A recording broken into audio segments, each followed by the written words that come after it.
Hey, the Blazers won again. Yeah, that is true. And it makes me sad. What now? Is it 7 of 8? Yeah. Let's see. Six of seven. 6 of 7. Now, back when, and I don't remember the exact game. I'm looking at their schedule. I was in here and getting ready for the show, and Danny was in here, and he was like, oh, the tank is on. Yeah. He said that. Not so fast. Well, we all thought it was on. Yes, because they lost by 115 points or something. Yeah, they had reeled Was it that off. Miami game? Yeah, they reeled off. They had lost to Dallas, Miami, Brooklyn, the Clippers, and the Rockets. Yes. All in a row. And somewhere in there, we all thought the Blazers were flipping the switch. The Clippers beat them 118 to 89. I mean, the Nets beat them 132-114. So it was like, I mean, here it comes. Yeah, it might have been that Clippers game. And now all of a sudden, now to be fair to this win streak, okay? Uh-oh. Well, nobody poops on a win streak quite like you. No, they're playing better ball, but at the same time, they've beaten the Bulls, the Heat, Magic, Hornets, and the Magic again. Although the Bucks was a great win. Great win. That was a great win. How many people lost their shorts betting that one? Because the Blazers won out in Milwaukee. Yes. And we thought Lillard coming back to Portland. Yeah. You know, they're going to run him out of there. You would think. Although Milwaukee was coming off the second half of back-to-back. But, I mean, these last two games especially, they have looked – you can make the argument. I was sitting there last night, and I was flipping back and forth between the Ducks game, which don't. Yeah, they were bad. Oh, my What happened to them? What? Come on, Dana. I mean, they got Dang, what do you think? drilled. I mean, drilled. So I gave up on that, and I flipped over to the Blazer game, and I'll try to check in. If I'm home when the Blazers are on, I try to check in and watch a little bit of the games. And I was like, oh, my God. I'm like, are they going to do it again?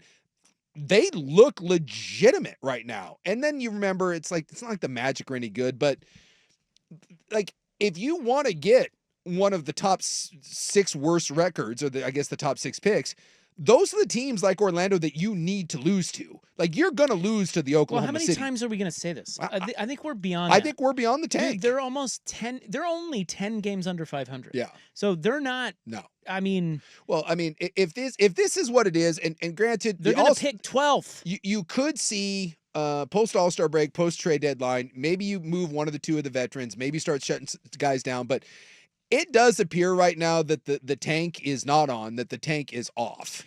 And well, I don't think Cronin likes that. I can't imagine that he does, because I know right now, like Blazer fan, and I always try to stay somewhat engaged with Blazer Twitter, and some of the Blazers Edge does a good job, and Danny does a great. There's a lot of good people that follow him, but this notion that this young core, you don't need another guy, and that the young core can just grow and develop, that's a thing. It is just so short-sighted. Like, how many times do we see Anthony Simon have over the last handful of years have a 4 or 5 game stretch, and people are like, oh my God, he's taken the leap.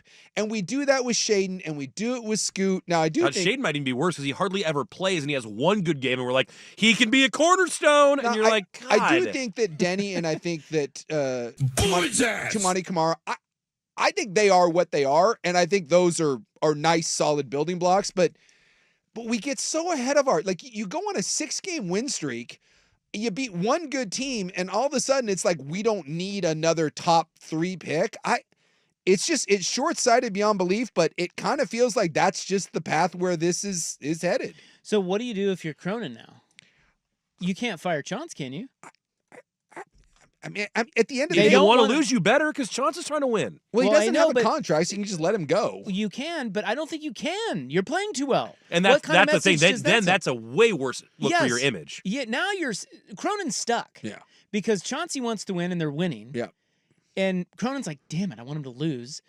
We all know he's not bringing Billups back next year. I wouldn't think so. But he can't fire him now because they've won 6 of 7. He's going to Lovie Smith him. What a mess. They're going to end up with the 10th pick and another 19-year-old developmental project, and we're back to crossing our fingers that Scoot, Shaden, and Klingon are – and to be fair, right, since moving to the bench, both of those guys, especially Scoot, appears to have figured something out. But – again, I'm going to go to that lake. We see guys go on 6-game runs quite a bit. And also, figuring something out and being a solid player ultimately leads you nowhere. It just ends up with a bunch of solid players that don't do anything. Looking at a mock draft, if they're in the 7th spot, they could take Trey Johnson out of Texas. So how about that? Is he that freshman? Yes.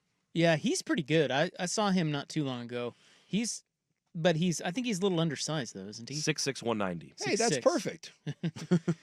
They're a long team right now. I don't know. I don't know. What a mess. Yeah. Yeah. Well, no, I don't know. I just because they're not okay. So they're I not didn't going anywhere. exactly. You got to remember they're 19 and 29. Yes, I know. That's the other thing. That's the thing. So you got to get off Blazers. I mean, I'm not telling you what to do, but look, Blazers Twitter is going to try to convince you that there's some sort of hope. Yeah. There's not. They're 19 and 29. They suck. Their best path here is to be 1 in whatever that is, 48. And it feels like it's not. But they're not doing that. It feels like that ship has sailed. So now they're playing hard. They're getting some development. And, so now and they're Ayton back cares in all of a sudden. And they're back in no man's land. And they're going to trade Ayton, or he's gone. I would hope so. And he's not part of the future. And they're going to trade. Isn't the deadline next week? Yeah. So Jeremy Grant will be gone, right? It depends. This is the first year of the weird second apron, and some of those contracts might not be as movable as you think. So, I don't. It feels like we're back to running 2 timelines, and what sucks is your team for the first time in years shows promise and shows development and shows growth, and it's exciting with some of the young guys. Because to me, if you're winning games and you're winning them with Jeremy Grant and you're winning them with some of the vets, whatever. But this run here has been sparked with the exception of Ayton, who's again seemingly cares all of a sudden and dominating. Don't bet on that sticking around. Wait till that ice comes next week. That guy exactly. That guy doesn't give 2 blanks. He is the most unreliable. I give it. The Phoenix Suns gave up Tumani Kamara just so that they would take Ayton's contract. And yet Ayton's probably going to have a monster next 2 games because they're playing against the Suns, and he probably has a chip on his shoulder about how they thought he wasn't good enough. But at least you got Kamara out of that deal. But you have real promise from the young guys, and it does feel like it's counterproductive to what is in your best interest. I just feel like this is going to be viewed when it's all said and done as another lost season. And if you run it back with the same group, and let's say you even get growth and development out of your young guys. Okay, so next year, you're the 12th worst team? And maybe you're sniffing around the play-in? That's where we're at? My God, we were better than that for years, and we all got tired of that, where you were a legitimate playoff team. And now the goal is we're saying that it's good enough being maybe a play-in team, and that you no longer need a top 3 or 4 pick. And it just feels like it's a wasted season, and that's frustrating to me. But I get why a Blazer fan is excited, because there does appear to be real growth and progress. But there's a difference between growth and progress and having a real starting backcourt in the NBA. And because Scoot looks pretty good coming off the bench these last handful of games, all of a sudden that's the point guard of the future. I'm not buying that. I'm going to go to that lake.